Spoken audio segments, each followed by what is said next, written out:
everybody, and welcome to Living Your Best Life. Today, we are going to talk about a little bit of a sensitive subject, but I think it's super important to talk about and great to learn about new things that we can always try to help each other do our best and live our best life. So today, we're going to talk about being independent while getting dressed.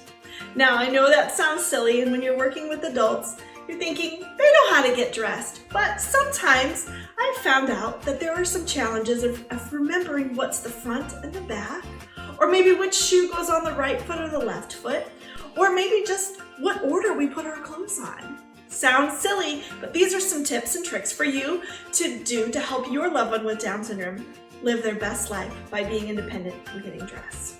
All right, first tool that I'm going to show you, so simple, is a Sharpie. A Sharpie is a super simple way to help your loved one get dressed independently. So let's say, for instance, underwear, especially for ladies. I know it's tricky and it's a sensitive subject, but sometimes it's hard to tell what's the front and what's the back of the underwear because it's not really super easy to tell. So, simple way to make sure that your loved one knows what's the front, what's the back. Maybe in the back, use your Sharpie and write back.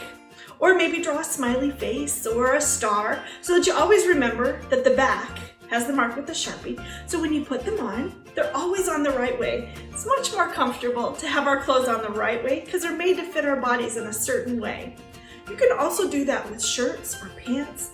Just write it in Sharpie. It doesn't usually bleed through if you're careful. Now maybe on white shirts or something like that, you might see it. But on our colorful clothes or dark colored, you can always use a darker colored Sharpie and write back or some kind of symbol for your loved one to know that this is the way this piece of clothing goes on.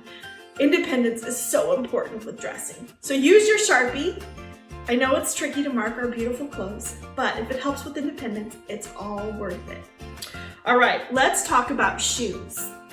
Sometimes tying shoes, especially for our aging adults, can be tricky. Even our young ones, tying shoes sometimes is a hard skill to learn. So we practice it, we try it, we learn it, but if it just becomes too complicated, how about consider getting shoes like this without laces? Slip-on tennis shoes, these are super comfortable, super easy to wear. This brand is Skechers. They have lots of different brands that have different types of tennis shoes with laces that are maybe stretchy, or shoes like this without laces that are still good for exercising and getting around, but it makes them just a little bit easier for our adults to be independent. All right, now let's talk about right and left.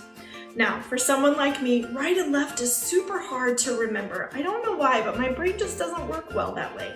And sometimes it's hard to know which shoe goes on which foot.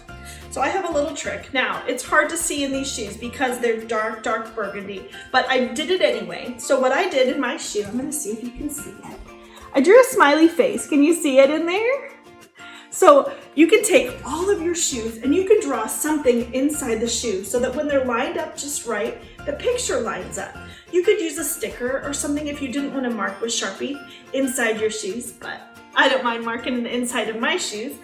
So that way when your shoes are laid out properly, the design is laid out properly, and then you know, I put them like this and I slip my feet in the right spots.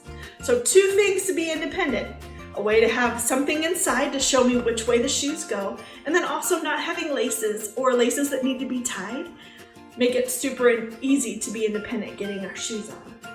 The last thing I'm going to talk to you about today is using visuals. So I know we talk about visuals all the time, but having a checklist with the words like first we put on our underwear, then our pants, then our shirt, then our socks, then our shoes. Whatever that checklist looks like for your loved one can be super helpful to allow them to be independent. You can also use actual photos or little pictures of different things to help your loved one be independent by knowing which order to put everything on. Or just to remember, don't forget your socks, it's getting cold outside. Those kinds of things. Using checklists and pictures can certainly help all people be more independent. I use a checklist every day for the things that I need to get done. Let's help our loved ones with Down syndrome use checklists as well. It can certainly help be more independent and give you more time to do what you need to do because your loved one with Down syndrome is already doing what they need to do. It makes life so much easier for everybody. I hope that you learned a little bit today of how to help your loved one with Down syndrome get dressed independently. And if you have any questions or you need help with visual supports or other ideas about dressing, please reach out to me. My email address is Andi, A-N-D-I, @dsagsl.org. You can shoot me an email and I'd be happy to talk through or help you create some visuals to help your loved one get dressed.